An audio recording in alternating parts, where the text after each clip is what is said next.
sa inyo lahat. So ngayon, alam nyo na pangyayari dito sa Pilipinas, dito parting Visayas, sa may Southern Leyte, tinamaan ng bagyo. So ngayon, may ano yata, may ano ng DSWD. So ang alam ko lang, sabi-sabi nila, yung bibigyan lang daw ng ano, yung ayuda, yung bago nag-umpisa ang bagyo na nagpalista doon sa barangay. Okay.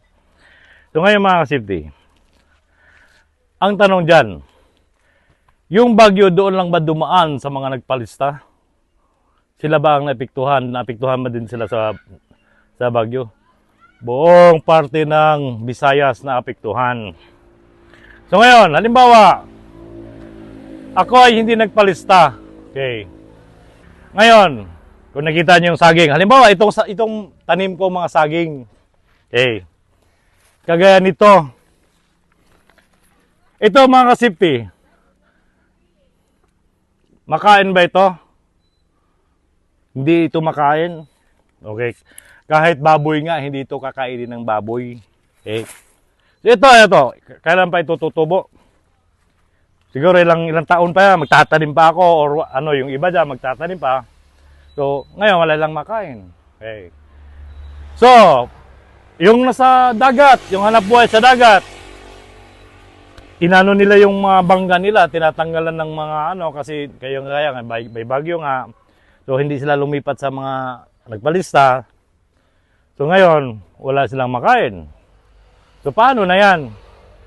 So, dapat, kung sino man yung nadaanan ng bagyo, nagpalista man yan sa barangay or ano, dapat lahat ay bibigyan. Hindi yung, kaya tingnan mo yung bigas, yung iba binabalik dahil yun na nga, hindi nagpalista. So sana naman, nanawagan ako sa gobyerno natin, kay Presidente Marcos, okay.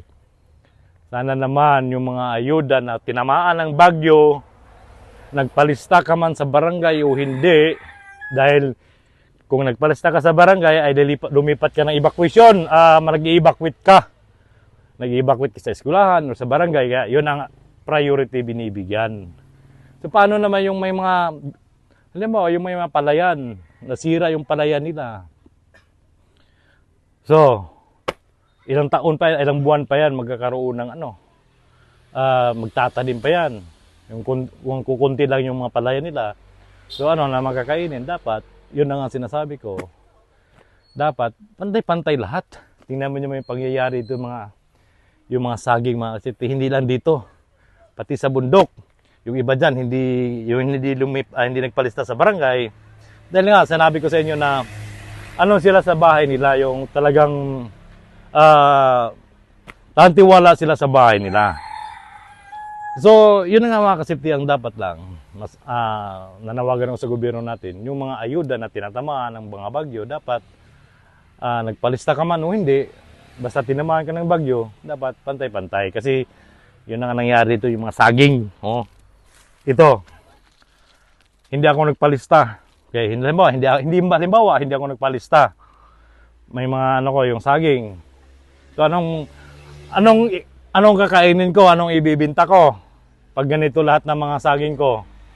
So nga ako pag wala akong ano, yun lang halimbawa ko. So sana naman pantay-pantay lahat. Nag-evacuate ka man o hindi, basta pag tinamaan ka ng bagyo, pantay-pantay lahat. Yun lang po mga safety. Maraming salamat.